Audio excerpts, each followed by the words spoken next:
I want to talk about Target today. Mainly because a couple weeks ago, I made a video talking about the levels that I was expecting Target to hit. And what do you know? After the whole Liberation Day yesterday, well, Trump pretty much announced tariffs, what they were going to be, and all of these things.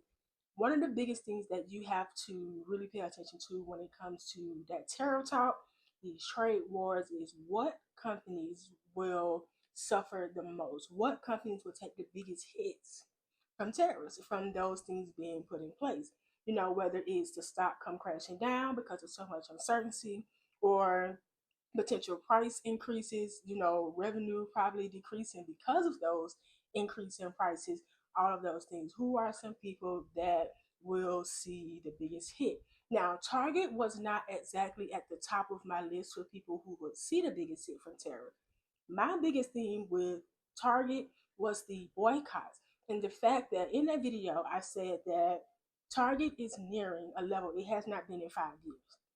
5 years, okay, and that was under that $96 level, 96.94.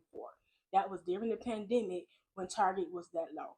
And so, just to put it out there, one of the things you need to remember: when support is broken, it initially will become resistant for a short period of time or a long period of time. And when resistance is broken, it then becomes support. And so what we are now looking at with Target, I told you guys watch that 102, that 104, 102, that 96, 94, that we will be coming down to 94. And then we will be kind of looking at, those high 80s for Target. And so all of that has been broken. And not only with Target, companies across the board, if you aren't familiar, if you're new to option trading or understanding the charts, there are what you call supply and demand zones. Okay, supply and demand areas, heavy support levels, heavy resistance levels.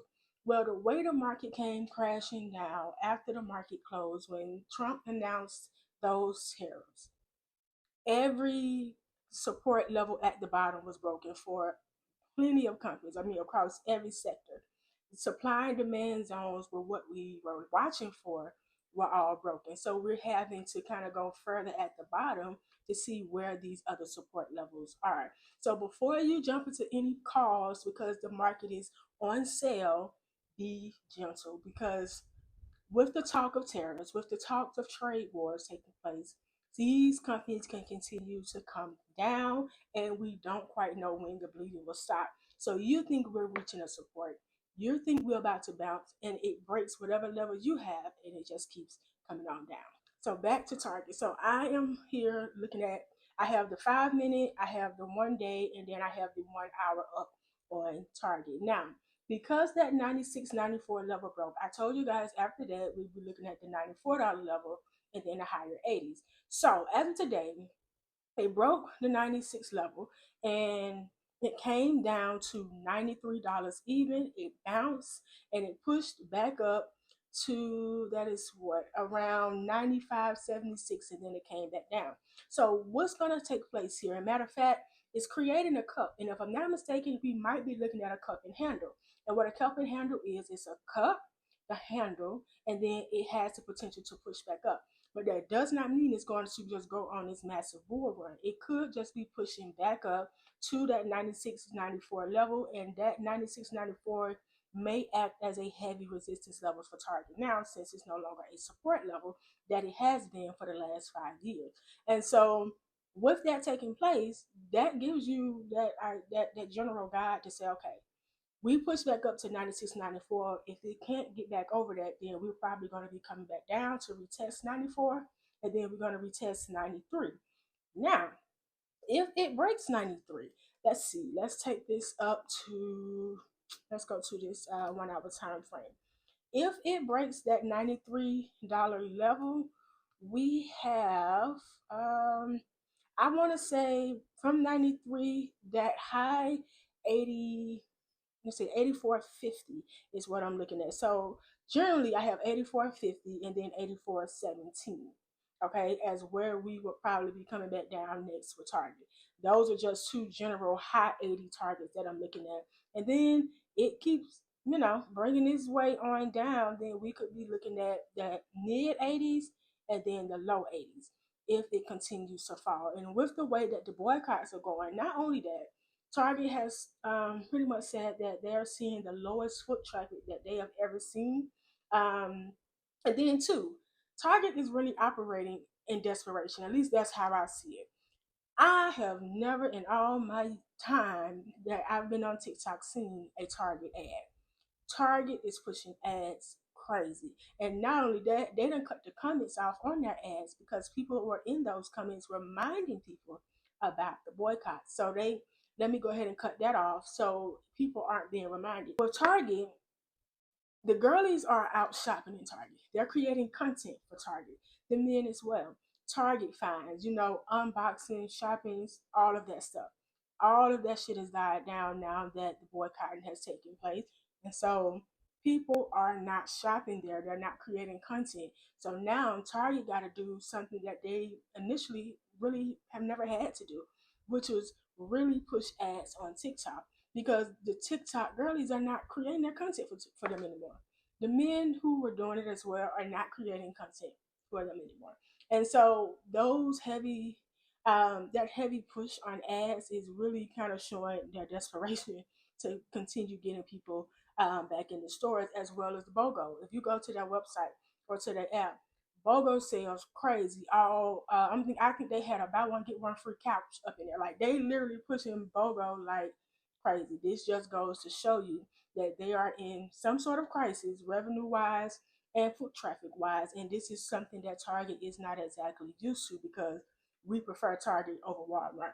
We look at Target as a place of luxury and Walmart is the ghetto, baby. So it's just like, okay, we want to go to Target versus going to Walmart. And so it's like it had that reputation kind of thing going on. Y'all already know.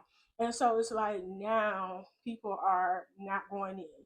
People are, lessening their spend. They tried to say that the economic is stressing, so therefore we're not coming in. No, y'all are in distress from your DEI initiatives that y'all drive. And so the boycotts are really hitting. So this could potentially bring the stock further down, and we could honestly probably see those low 80s somewhere they have not been in years as well. So just something to put on your radar to continue to watch. Those levels that I pretty much talked about have all been wiped. And so now we're looking at some new levels as to if they are able to get back over 96, 94. That is going to be the biggest question for now. And if they can't, then we will probably be ranging in between, 91, 92, 93, 96.